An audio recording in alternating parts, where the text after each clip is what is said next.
Imagine que você está passando em frente a um outdoor e você lê a seguinte sentença: o sucesso financeiro tem muito mais a ver com o seu comportamento do que com a sua inteligência.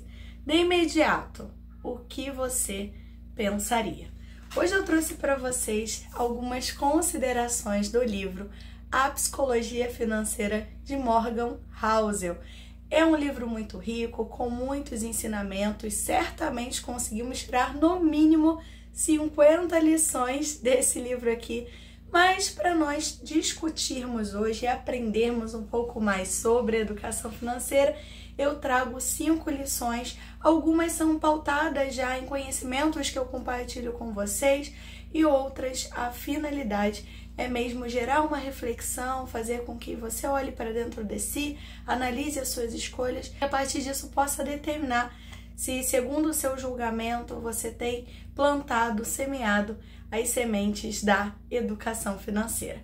E o livro, ele começa com 2 frases bem emblemáticas, uma de Napoleão e outra do Sherlock Holmes, onde ele diz: gênio é o homem capaz de tomar uma atitude mediana quando todos à sua volta não têm ideia do que fazer. E já na frase de Sherlock, o mundo é repleto de coisas óbvias que ninguém, em hipótese alguma, observa. Então, muitas vezes a gente traz um conteúdo de educação financeira, fala sobre determinado assunto e algumas pessoas chegam à conclusão: de novo eu estou ouvindo isso, mas por que os assuntos são repetitivos? Porque a educação financeira ela é um exercício de repetição. Repetição, prática e erro. Conserto. Repetição, prática e erro, conserto. A gente vai consertando, acertando as nossas escolhas até que a gente começa a construir uma relação de prosperidade com o nosso dinheiro.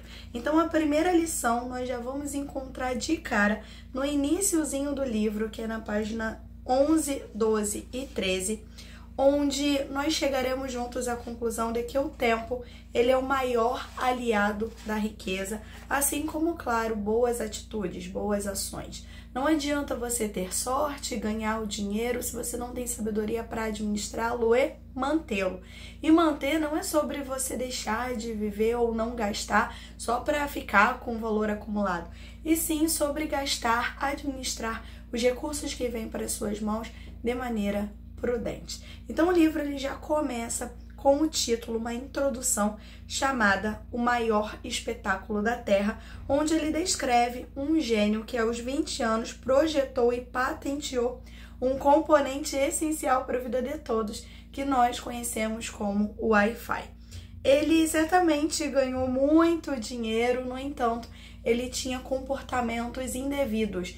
Ele gastava em demasia, comprava coisas desnecessárias, investia em determinadas aquisições que não faziam o menor sentido e era literalmente aquela pessoa que rasgava dinheiro. Inclusive, eu vou aproveitar para sugerir para vocês um documentário que se chama Só se Vive Uma Vez, de Jorginho Guille, porque quando eu li a descrição desse jovem que acabou perdendo toda a fortuna que acumulara, eu lembrei muito desse documentário. Então, se vocês quiserem assistir, eu tenho certeza que trará um vasto aprendizado à vida de vocês. E aí, dentro do contexto, ele descreve que pouco tempo depois ele acabou se encontrando com esse jovem e descobriu que ele havia perdido tudo que ganhou, porque não soube cultivar.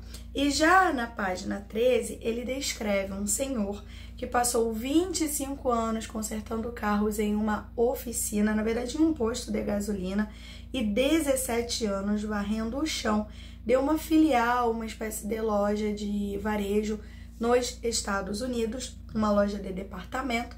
Porém, ele acumulou um patrimônio total de 8 milhões de dólares. E no momento que ele faleceu, aos 92 anos, ele deixou 2 milhões para os seus enteados. A esposa dele havia morrido quando ele completou 50 anos e ele optou por não casar novamente. Então, ele acabou deixando 2 milhões para os enteados e 4 milhões ele doou para hospitais e para a biblioteca da cidade. Ou seja, de faxineiro a filantropo e milionário. Dai, ele apostou e ganhou, ele foi contemplado. Muitas pessoas no período acharam que sim, que ele havia comprado um bilhete sorteado, mas a verdade foi que ele fez investimentos que foram ações de primeira linha. E ele deu tempo ao tempo. O pouco que ele conseguia economizar do salário dele, ele investia. Aquilo que eu já falei muito, outros educadores também falam. Infelizmente, tem gente que chega aqui nos comentários e fala isso é balela, isso não é verdade. Realmente, se nós desejarmos retornos rápidos, o ideal é que a gente tente uma venda direta, trabalhe mais, tenha uma renda maior para ter um retorno praticamente imediato. Agora, se você tem tempo, se você entende que investir é construir, você será muito feliz, mesmo que invista pouco.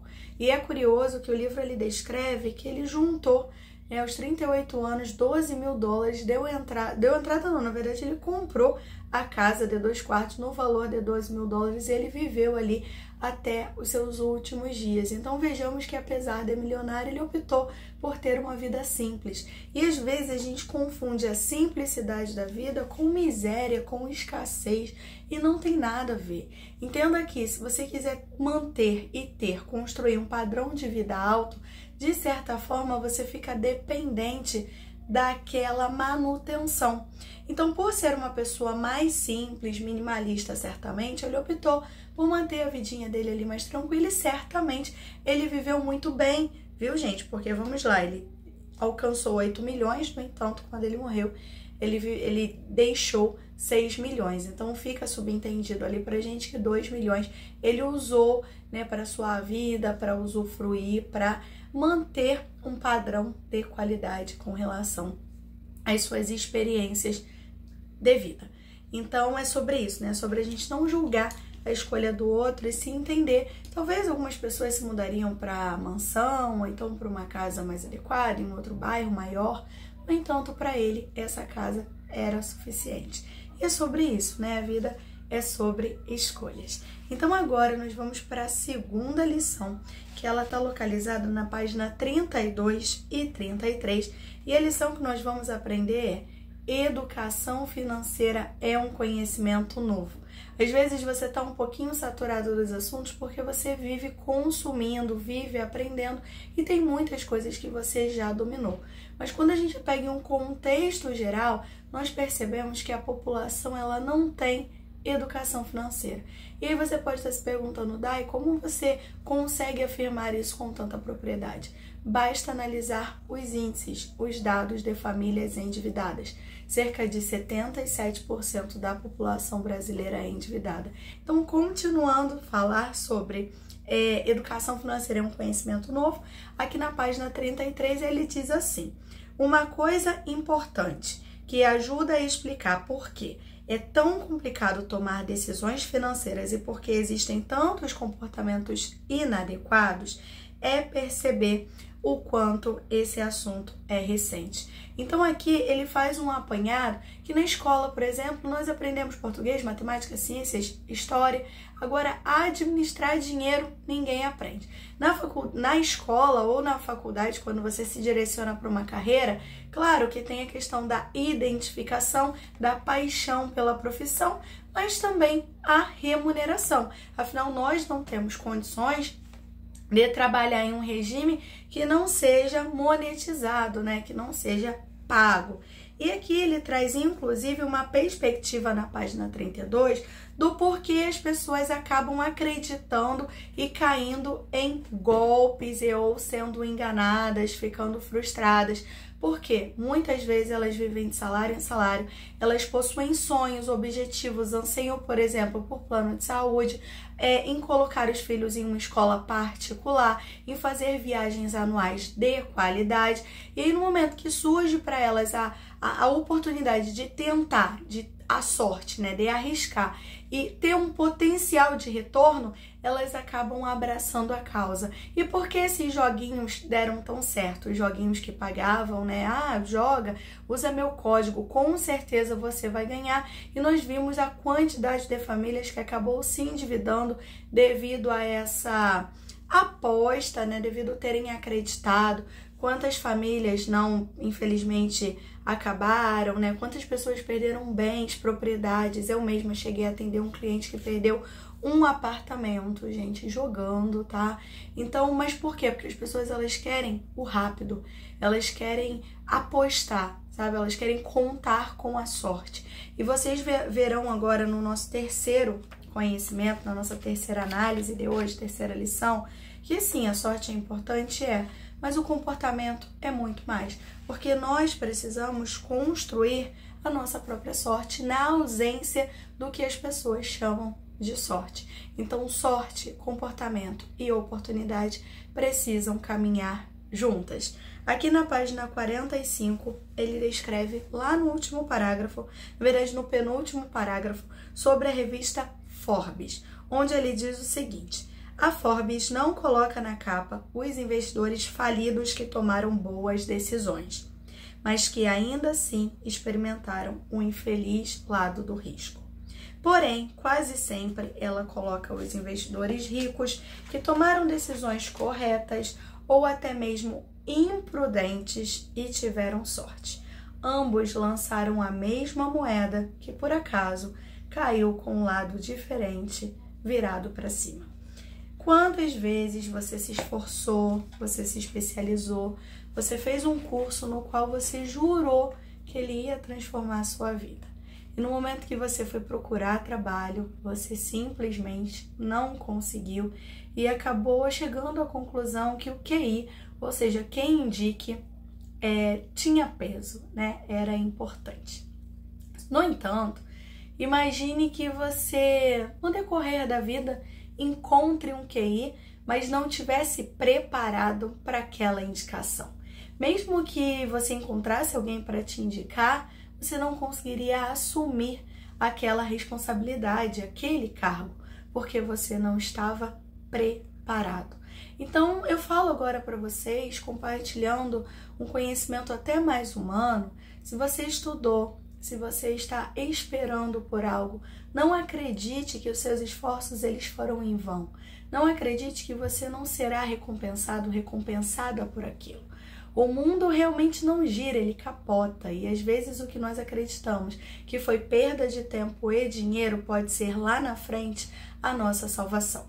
Então o que eu sugiro a você é que se você investiu em uma formação e tá difícil conseguir na área, continue tentando. Não fica olhando para as pessoas que dão sorte, mas que também se capacitaram e acabaram conseguindo antes de você.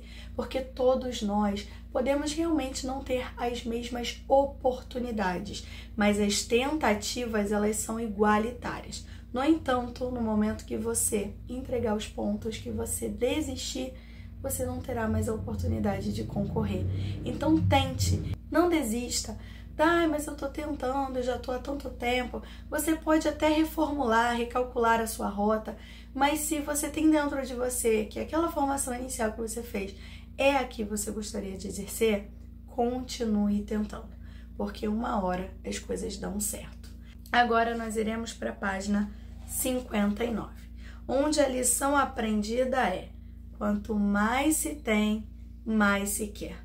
Não existe o menor problema em sermos ambiciosos. E o que é uma pessoa ambiciosa? É uma pessoa que galga evoluir, agregar mais conhecimento à sua vida, seja profissional, pessoal, em uma área específica. Está tudo bem ser ansioso. O que nós não podemos é sermos gananciosos, porque a ganância, ela faz com que a gente perca as nossas conquistas, ela faz com que a gente volte ao estado de vulnerabilidade.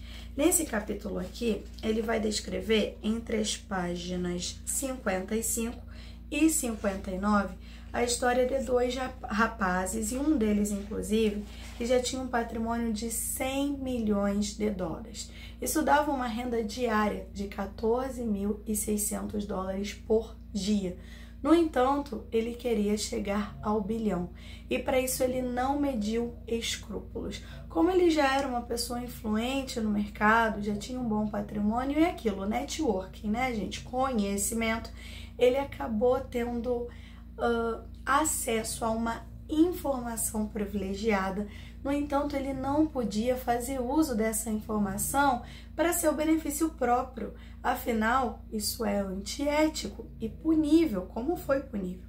Ele foi punido pela Comissão de Valores Mobiliários americanos e com isso ele acabou sendo descredibilizado. E o pior de tudo, para ter um lucro de 1 milhão. E o que era 1 milhão para quem já tinha 100 milhões de dólares. Inclusive, dentro desse capítulo aqui, vem até uma reflexão do próprio Warren Buffett, porque essa manobra que ele fez estava envolvendo o Warren Buffett. Eu recomendo que vocês leiam o livro, mas só fazendo uma introdução. Um banco americano ele estava prestes a falir e o Warren Buffett queria auxiliar, ajudar esse banco para que ele não falisse. O nome era Goldman Sachs e ele estava passando por uma crise financeira. E o Warren Buffett ele decidiu injetar 5 bilhões para que o banco se recuperasse.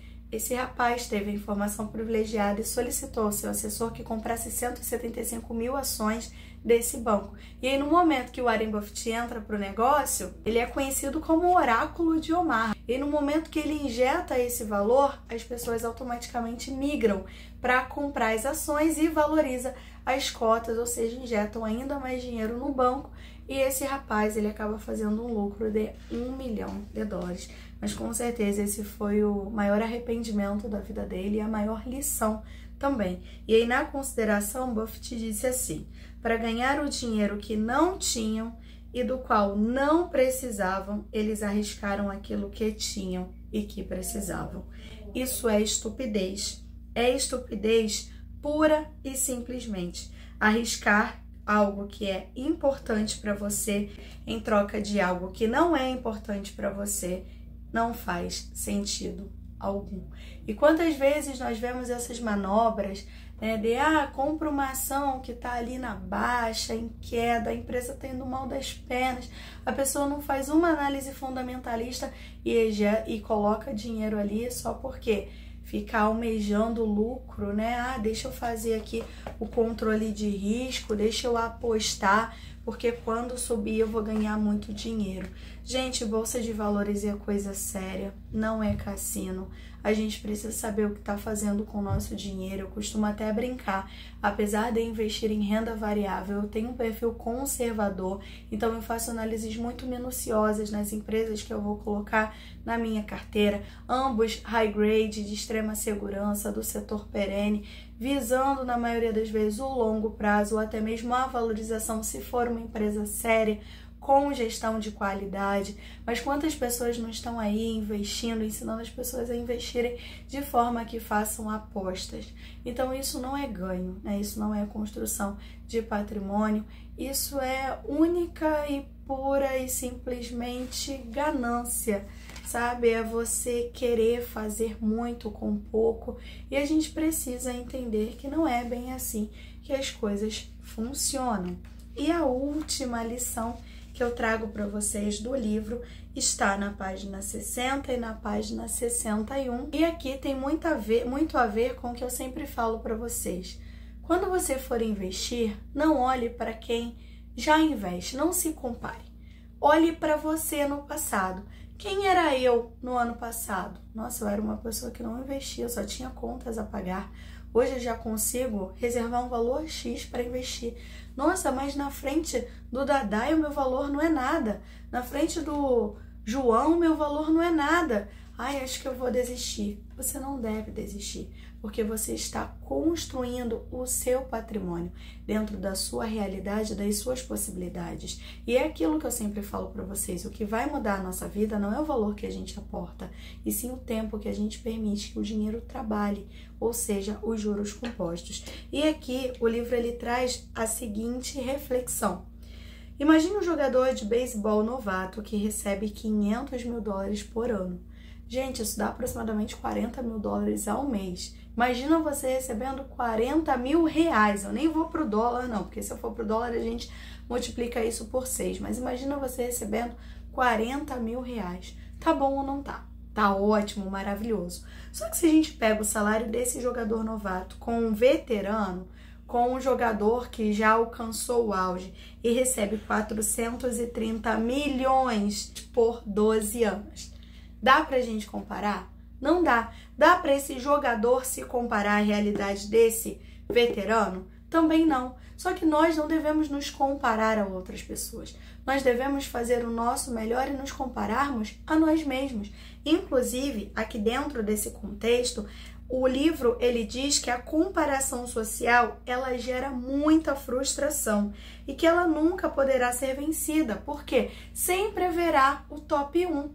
E o top 1 dificilmente, quase impossível, viu gente, vai ter chegado lá por esforços próprios. Geralmente é um herdeiro, geralmente não é um herdeiro, né, que conseguiu construir, ou melhor, potencializar a construção do patrimônio atual a partir do que herdou, porque aquilo, sabedoria financeira de multiplicação, quem tem muda a vida com certeza, mas é preciso ter para mudar. Então o livro ele traz pra gente a reflexão de que a gente não deve se frustrar. Nossa, mas o Pedro está investindo R$500 por mês, eu só posso investir 100. Nossa, a Maria investe 5.000 por mês, eu só posso investir 50. Joaquim está investindo 100.000. Daí ele comprou 100.000, ele comprou 1 milhão. Deixa ele, que Deus abençoe. Você pode comprar quanto? R$100? R$1.000? Vamos ficar felizes, porque essa é a sua riqueza e a sua possibilidade no momento. O que você não pode é deixar de investir. Então, a lição que fica aqui, a quinta e última lição, é não se compare. Por quê? As comparações, elas vão fazer com que você se frustre. Porém, se você se comparar com o seu ontem, você será aquele 1% melhor. Então é sobre isso. Um livro com vasto conhecimento que basta ser interpretado, uns insights ali de mentalidade financeira extraordinários, fácil compreensão, fluida leitura, recomendo para vocês. Inclusive o link para quem desejar adquirir vai ficar descrito aqui embaixo e eu espero que vocês tenham gostado muito do vídeo de hoje.